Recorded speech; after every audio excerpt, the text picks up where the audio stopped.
It's intermission time. It's great to get out to the movies.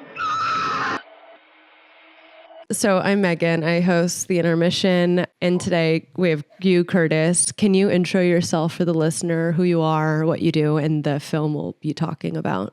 My name is Kurtis David Harder. I'm a writer-director, and we'll be talking about the follow-up Influencers, which is a sequel to a movie we made a couple of years ago called Influencer.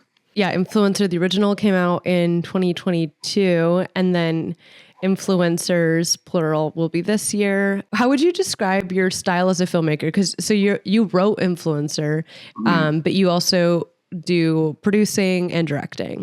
Yeah. So I've produced quite a few films, mostly in the genre space, but yeah, moving more and more towards just directing and writing. So that's been kind of the shift. Because if that's what you prefer.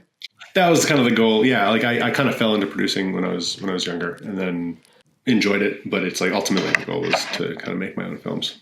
Is that kind of a common trajectory that people start out producing to then get into directing? I don't know. I don't think so, because it's okay. They're definitely very different.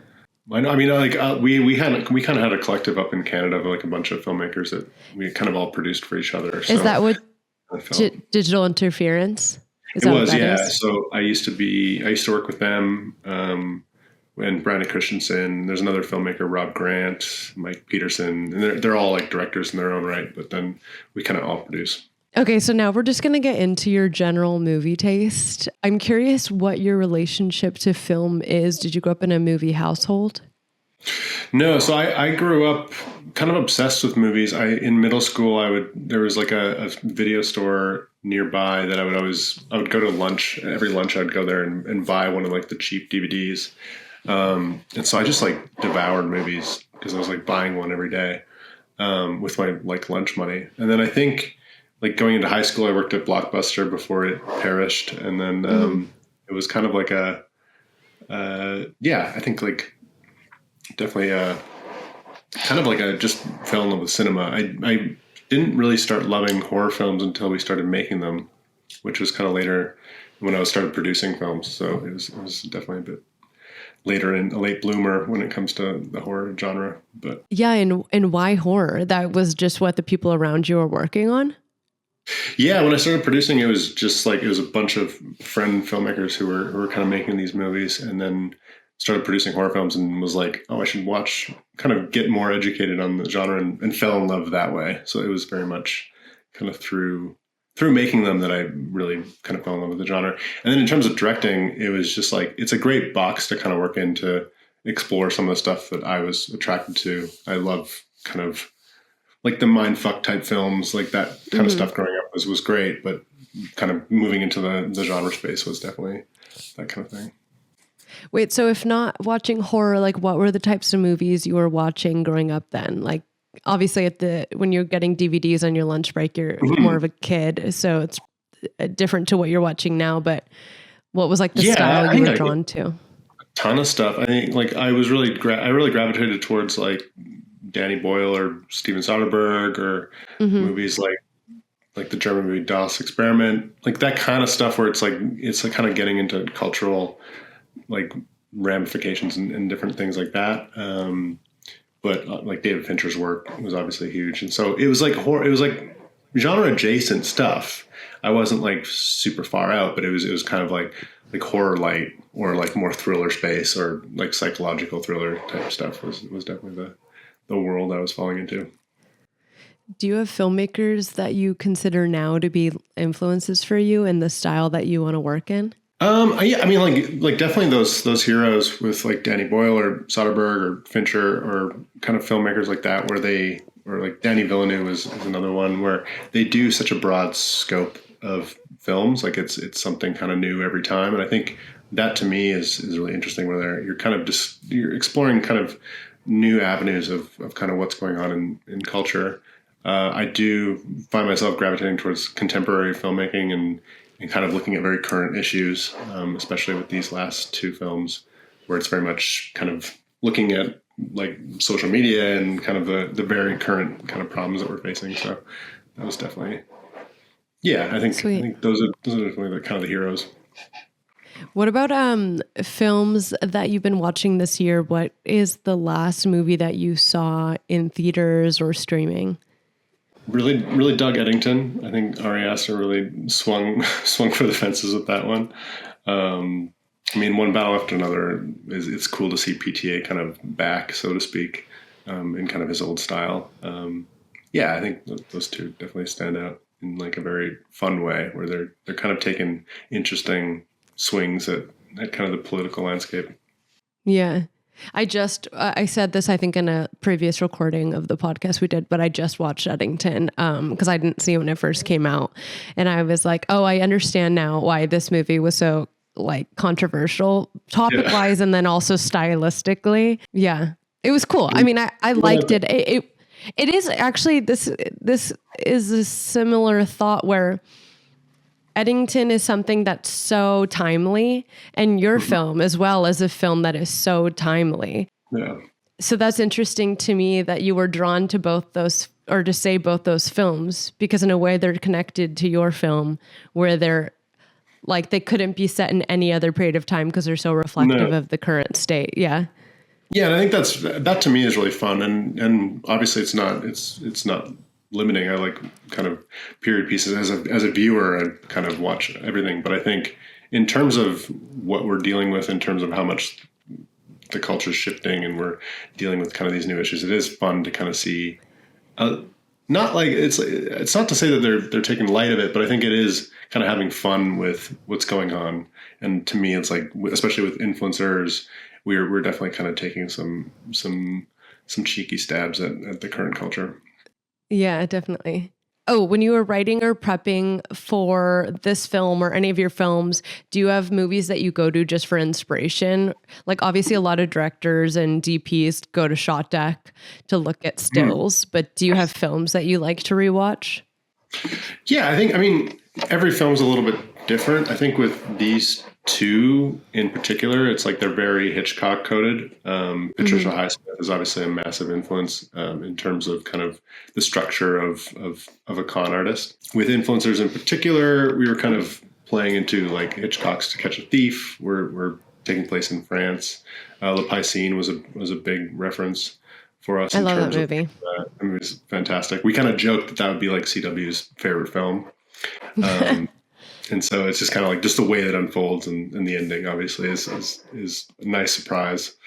But yeah, I think there's a bunch with these kind of films. They're very much kind of an exercise in kind of structure, messing with structure and trying to surprise a modern audience, which is very difficult because everybody's seen everything. So to actually surprise people can be a nice challenge, but it's one we kind of have fun with. And I think kind of taking on all the references of kind of the thrillers and psychological thrillers of the 90s, like Single White Female or stuff that has kind of played into these kind of similar kind of erotic thrillers, travel thrillers, so to speak. That's where I think we're taking those and then kind of taking on kind of what modern audiences expect. And then also being a sequel, we're also kind of adding in that extra kind of bit of they know what to expect from the first film, so we got to kind of play with that as well. When making the first film, did you always have the intention of there being a sequel, or was that just kind of like, we'll see how well this does?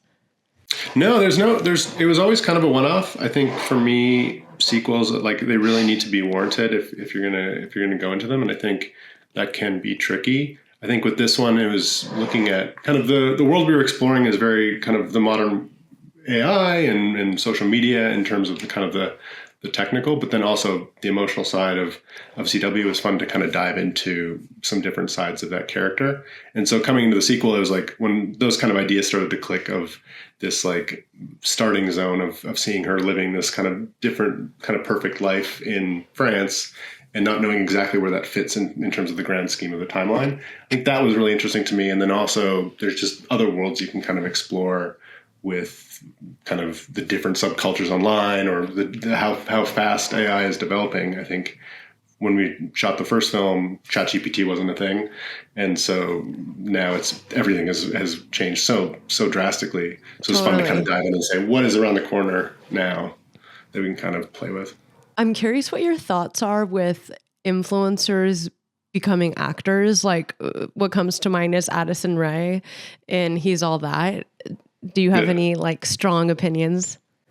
I mean, if they can act, all the power to them. I think it's one of those things where I think if you're casting someone just based on a social following, then I think that can be not the greatest move. But I think if they have the acting chops, I think it's very similar to how we see a lot of rappers kind of end up becoming actors and these kind of personas, and it can work great, and then it can work not so great in certain examples. So I think it really depends on the individual. So if they have the acting chops and are willing to kind of put in the work, as opposed to just kind of being this personality, then all the power. It makes me think of that interview that kind of went viral this past year or last year of Maya Hawke talking about like trying to get roles and like they want you to have a social following, and it's just so ridiculous that those two things need to go hand in hand.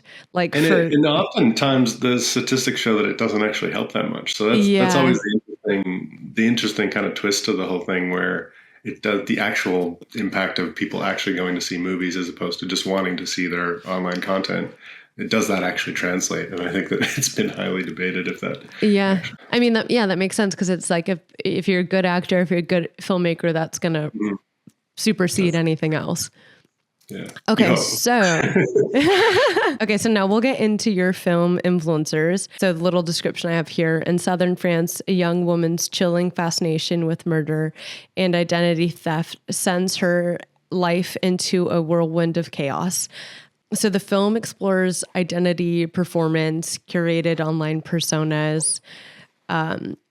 Since you're the writer behind it as well as directing it, like what real life observations about influencer culture influence this story? Yeah, I mean, coming into this one, especially with both of them, it's kind of that translates not even from social media, but just kind of the character that we portray in our day-to-day life, and depending on who we're talking to, depending on kind of if we're in a job scenario, I think when you translate that to online, it kind of gets exacerbated and like extrapolated to kind of an extreme level where we're kind of catering exactly what we want the world to see. And I think when you're talking about people who have kind of these massive followings, who have a bunch of different influences of why they're posting what they're posting, that to me has always been kind of an interesting thread to kind of needle with. And I think with this film in particular, we're exploring kind of a bunch of different sides of the internet, including kind of like the red pill culture, where it's these ideas of kind of audience capture, where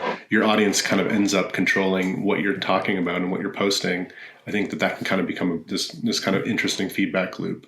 And so for me, it's just like looking at kind of the effects of how that's working with culture and how that works with an individual who's kind of potentially trapped by their audience, or someone like CW who just can't stand any of it and just wants to take it out.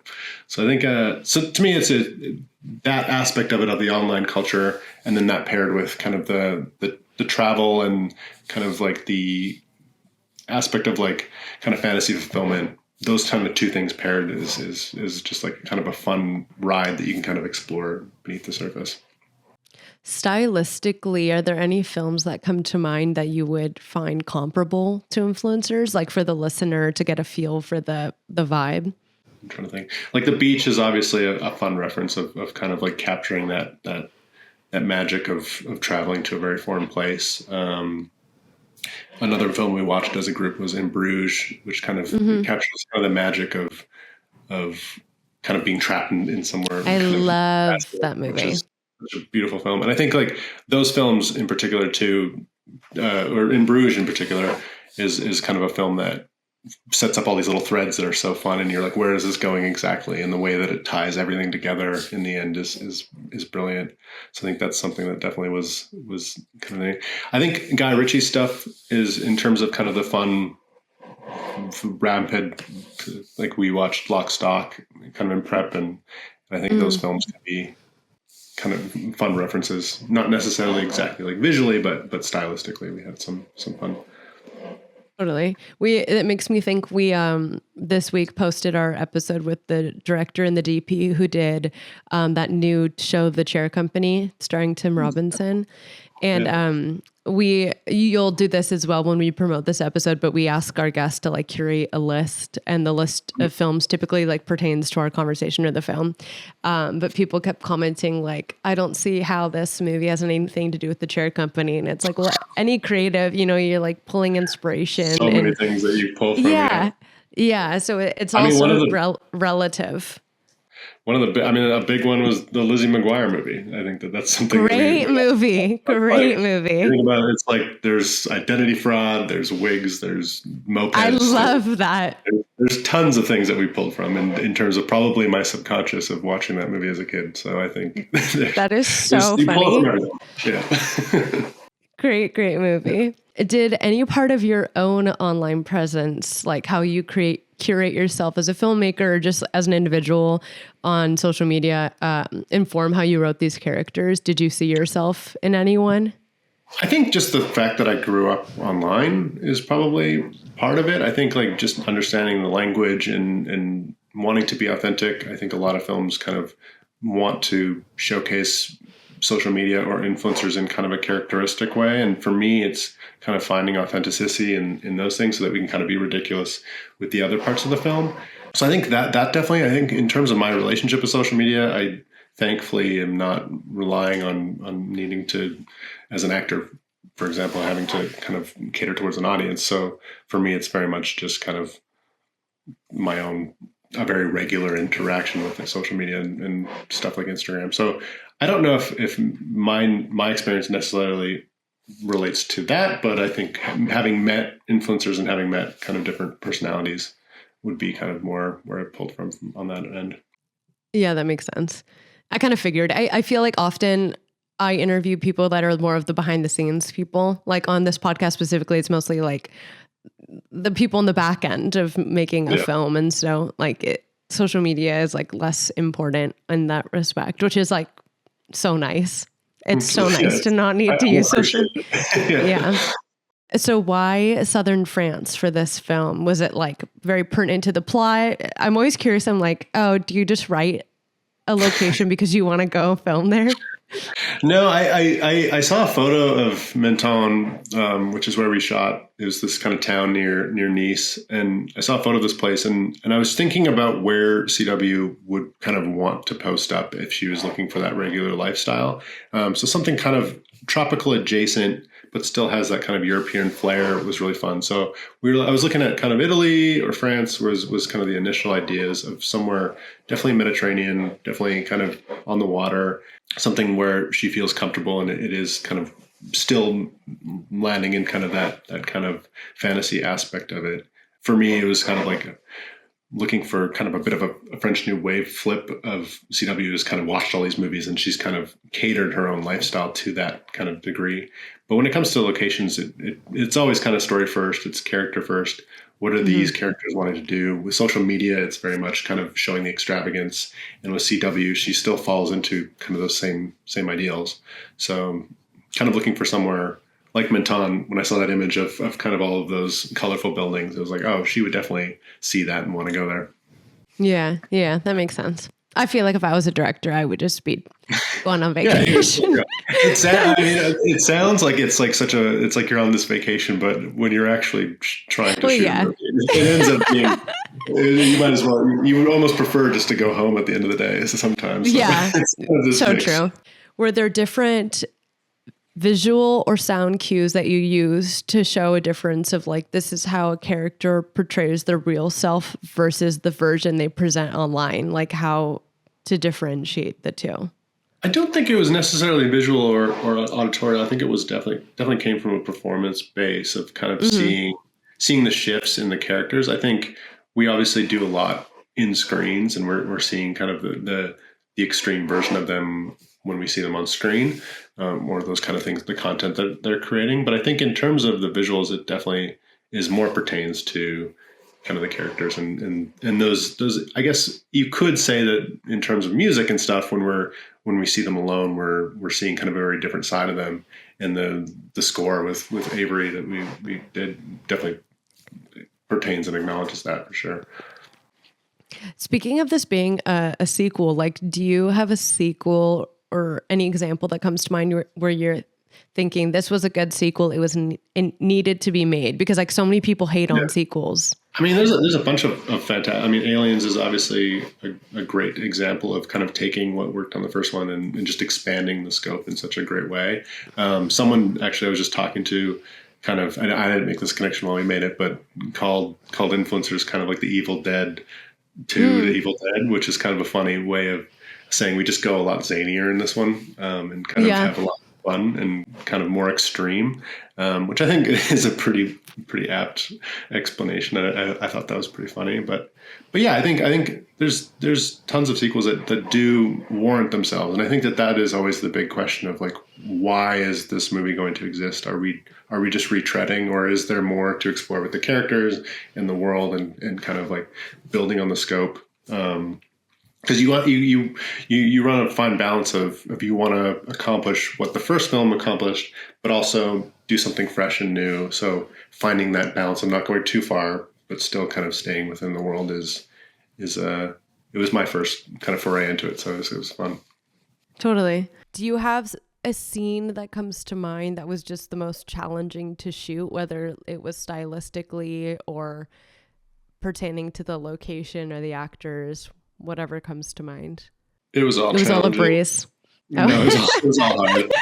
It was hard, but great. It was a positive experience. I think, like, not in a negative way. The fight sequence was the big kind of, we have a finale fight sequence that we kind of put together, and I think the logistics of that was quite large. We shot for 5 days for this, I think, 3-minute sequence. So it was quite a lot to kind of piece together, and we were working kind of with stunt coordinator back in Vancouver and doing stunt training with the girls and everything. So I think in terms of just the logistics of it, it was quite a lot to take on, but it was a positive experience. I think we all had a lot of fun. So I'm trying to think of like a negative one. I don't know. It was all just challenging just because of the nature of how much we were moving around. We were kind of traveling around 3 continents, but like 2 full countries. We're kind of moving all around the place. So in terms of that was definitely a logistical challenge of just having such a long shoot that kind of continues on for now. Yeah. And I guess my final question for influencers would be, what do you want the viewer to leave the movie with? What sentiment or feeling do you want them to have? I mean, on the surface level, I hope the audience has fun. I think that at the end of the day, these movies are fun rides. Underneath that, I think when we're looking at kind of these technologies that are kind of quickly just like rushing into culture and kind of taking over our lives, it is definitely kind of looking and taking a bit of pause of like, okay, how is this actually going to have the ramifications on us? We rushed into social media, and now we're seeing all these young people having these anxiety issues. And I think when we're rushing into something that is going to change culture in such a massive way with kind of artificial intelligence, it's like, how can we kind of figure out how to kind of find meaning and work with the technology, because the technology is not going anywhere. So you kind of have to figure out how to work with it and not let it take over. And now we're going to play a little game, film scenario. I'm going to say a specific scenario. There's no right or wrong answers. You just say whatever film comes to mind. Okay. If you really are having a hard time coming up with something, you can just skip it. Okay, first it's 3 a.m., you're wide awake, and you want to film that feels like a soft lullaby. The Royal Tenenbaums. Cute. You're in a hotel room in a foreign country, and you're wanting a film that feels like company. I would go with The Beach. You want a movie that feels like falling into a 2 a.m. internet rabbit hole. Oh, probably The Imposter documentary. Wait. What is that one about? Have I seen that? I'm going to look it up. It's The Imposter. 2012. It's about a con artist that I think. Oh, yeah. No, I have seen this. Okay. I was putting a poster to the name. Right. You want something that makes you feel motivated to start your next creative project. This film called Mr. Nobody. is one that I always return to. Do you love Mr. Nobody? I do. It's like my favorite movie. Oh wait, this is funny. I'm not trying to yuck your yum, but the first the first tweet I ever wrote was like bashing on that movie. Hell yeah. I don't even remember what I said. I just remember like it made me get a Twitter account just to tweet about how That's I didn't amazing. like it. I love this. I'll find it and I'll send it to you after. Yeah. I don't remember what I said. I don't know even why I didn't like it. Anyways, Okay. I'm sorry. I mean, he's not great anymore. It's like Jared Leto. That's funny. True. You just got rejected and want a movie that softens the blow. Mean Girls. You want a movie that is stupid in the smartest way possible. Mean Girls. I don't know. The movie that's smart in the dumbest way possible. That's tricky. Like a Talladega Nights or something? Talladega Nights would be good. I think, yeah, that would be... Okay. We'll go with that. You're hungover and you want a movie that won't hurt your eyes or your brain. I like the South Park movie. I don't know. Do they have there's a movie? There's a movie, yeah. Okay. Yeah, that's probably easy. You want something with amazing needle drops that feels like a personal soundtrack. Saltburn, yeah, Saltburn. Saltburn is the soundtrack. We like phoned a friend. Yeah, we phoned a friend. This voice from heaven.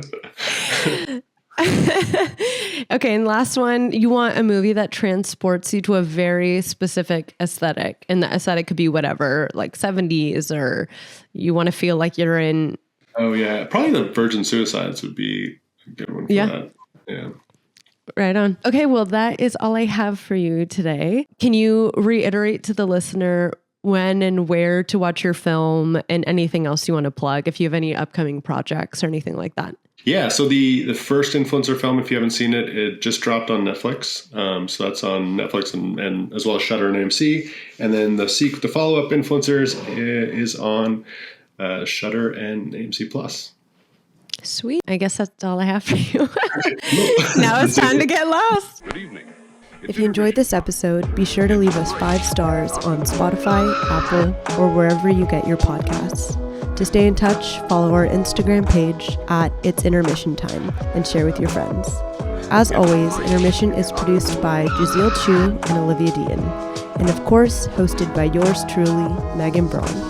This episode is brought to you by The Synagogue.